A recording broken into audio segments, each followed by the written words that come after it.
মগজ ঠিক থাকলে গোটা শরীর ঠিক ফাংশন করবে। ব্রেন যদি ঠিক না থাকে বডির কোনো পার্টস প্রপারলি ফাংশন করবে না। ব্যবসায়ীরা সমাজের একটা গুরুত্বপূর্ণ অঙ্গ। রাজনীতির জায়গা থেকে এ পর্যন্ত স্বাধীন বাংলাদেশে আমরা যতই বলি, আমরা কাঙ্ক্ষিত সেই সুবিধা এবং কমফর্ট জোন আমরা দেশি বিদেশি ব্যবসায়ীদের জন্য তৈরি করতে পারিনি। এটাই সত্য। এখন যা পারলাম না তা কি হবে না? কাউকে কাউকে তো আগায় আসতে হবে।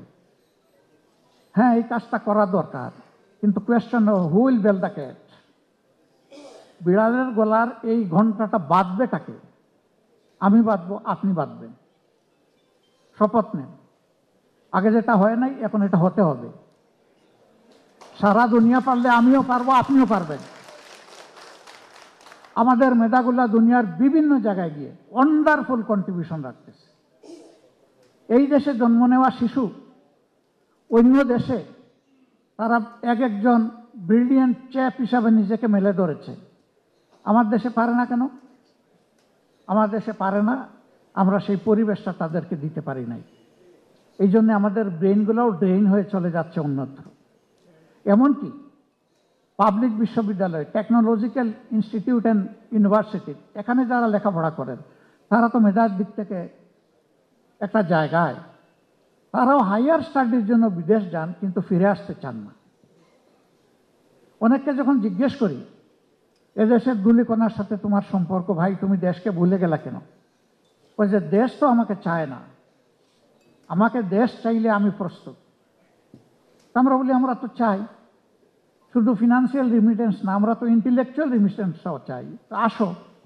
বলে হ্যাঁ, একটু সম্মানের জায়গা আমার জন্য তৈরি করে দেন। আমি জানি এই সরকারের সময়েও কিছু ব্রিলিয়েন্ট মানুষ চলে এসেছে বিদেশ থেকে। তারা কিন্তু টাকা উপার্জনের সুবিধা নেওয়ার জন্য আসেনি, দেশকে কিছু দেওয়ার জন্য এসেছে। আমরা যদি এই আস্থাটা আমাদের ডায়াসপোরা গোটা দুনিয়ায় যারা আছে, যারা বিভিন্ন ক্ষেত্রে স্কিল সার্ভিস দিয়ে যাচ্ছে, তাদের মনে তৈরি করতে পারি, তারা এই দেশে ফিরে আসবে এবং তারা এই দেশকে গড়ে তোলার ক্ষেত্রে আমাদেরকে ক্ষেত্র বিশেষে নেতৃত্বও দিতে পারবে ইনশাআল্লাহ। আমরা তাদেরকে ইনভাইট করে দেশে নিয়ে আসার পক্ষে। আমি অনেক শিল্পপতির সাথে মাঝে মাঝে বসি, জিজ্ঞেস করি ছেলে কয়জন, মেয়ে কয়জন। দেখা যায় 3 জন হলে 3 জনই বিদেশে, না হয় কমপক্ষে একজনকে অন্তত নিজের জানাজায় শরীক হওয়ার জন্য দেশে রেখেছেন। এরও পারলে বিদেশে পাঠিয়ে দিলে ভালো। কেন?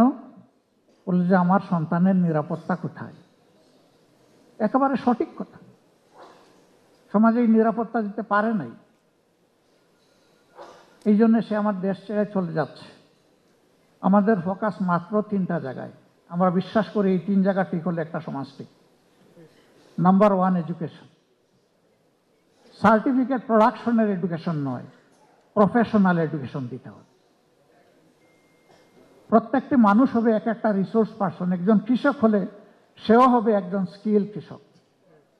কৃষি হবে আমার ইন্ডাস্ট্রি, প্রত্যেকটা গড় হবে একটা ইন্ডাস্ট্রির হাব। এবং এটা পসিবল। জাপানে বিশাল বিশাল অনেক কমোডিটি আছে, যেটার স্পেয়ারগুলো এক একটা গড়ে তৈরি হয়, এক একটা গড়কে ডিস্ট্রিবিউট করে দেওয়া হয়েছে, ওই গড়টা একটা ইন্ডাস্ট্রি হয়ে গিয়ে।